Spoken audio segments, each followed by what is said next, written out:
Jadi Habib Abdullah Al-Idrus Al-Akbar dia itu pernah berkata, tidak ada yang lebih baik daripada dua hal. Yang pertama, berprasangka baik kepada Allah. Yang kedua, berprasangka baik kepada manusia sesama maksudnya.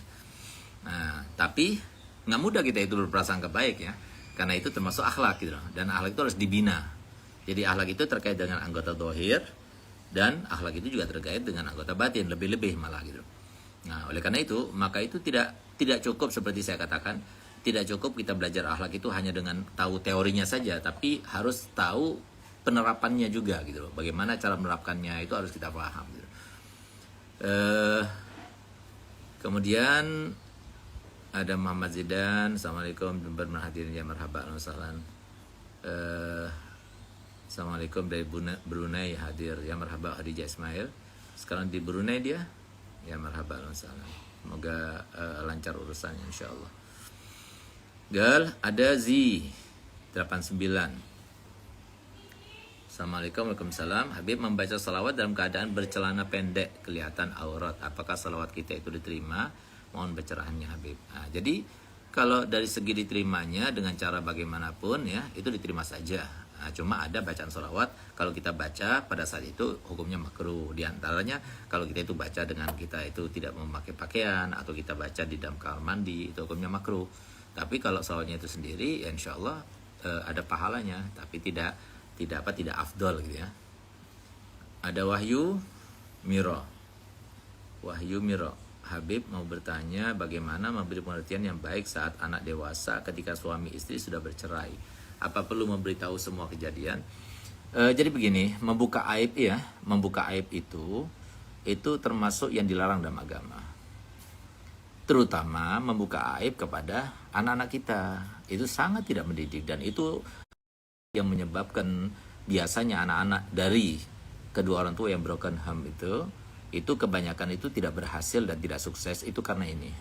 Nah, jadi si ayah misalnya dia itu menjelek-jelekan ibunya, si ibu menjelek-jelekan ayahnya, padahal anak itu tidak akan menjadi orang bahagia dunia akhirat, berhasil dunia akhirat, sukses dunia akhirat kecuali dengan restu dan ridho dari keduanya.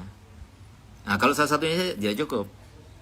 Nah, jadi pastinya setiap orang tua itu baik ayah maupun ibu berharap untuk anaknya itu supaya dia itu bahagia, ya, sukses dunia akhirat ya.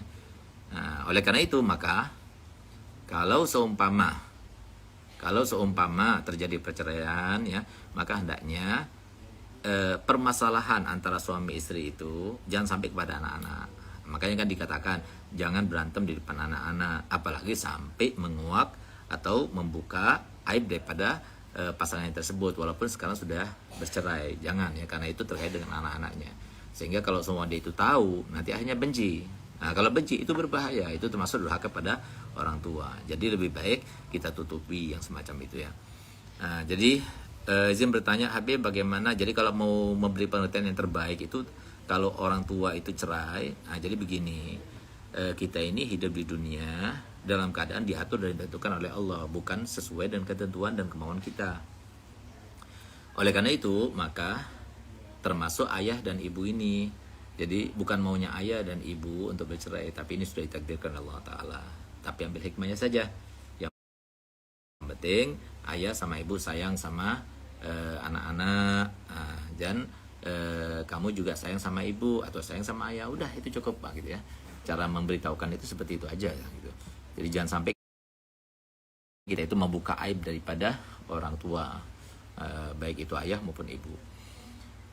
Ada Wawas Niger, izin bertanya Habib bagaimana kebiasaan para santri setelah Isya dan agar mudah untuk bangun malam, karena di rumah selalu banyak godaan untuk tidur cepat.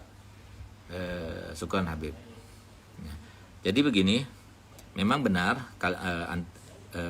Wawas Niger ini yang bertanya ini sudah tahu ya, bahwasanya di antara tip atau kiat ya yang paling utama itu ya tidurnya itu jangan terlalu malam. Ya, kalau kita itu mau bangun malam gitu ya, kita harus berkorban, kita harus tinggalkan segala aktivitas yang kira-kira kita itu akhirnya tidak tidur cepat pada malam hari. Karena otomatis yang namanya orang kalau kurang tidurnya ya lelah matanya, karena masih dia kurang. Nah, Kan beda kalau sama dia itu tidurnya cukup, dia bangun itu segar gitu loh. Tapi kalau kurang pasti masih berat, mata itu akan akan dibuka ya, akan bangun itu. Oleh karena itu ya harus tidurnya itu lebih cepat, lebih dini gitu ya. Paling enggak jam 9, paling akhir jam 10 sudah tidur. Seperti anak pesantren itu jam 10 tidur, nanti jam 3 atau setengah 3 sudah bangun lagi. Nah, kemudian ditambah lagi di siang hari itu harus agailulah gitu. Pagi hari setelah isyraq, atau di siang hari kalau anak pondok, kalau pagi nggak ada waktu ya, berarti siang hari bisa qailulah. Nah, kemudian itu sangat membantu untuk kita itu qiyamul lail. Bahkan ulama mengatakan membantunya itu seperti ketika kita berpuasa, kita sahur gitu. Jadi sahur itu sangat membantu bagi orang berpuasa supaya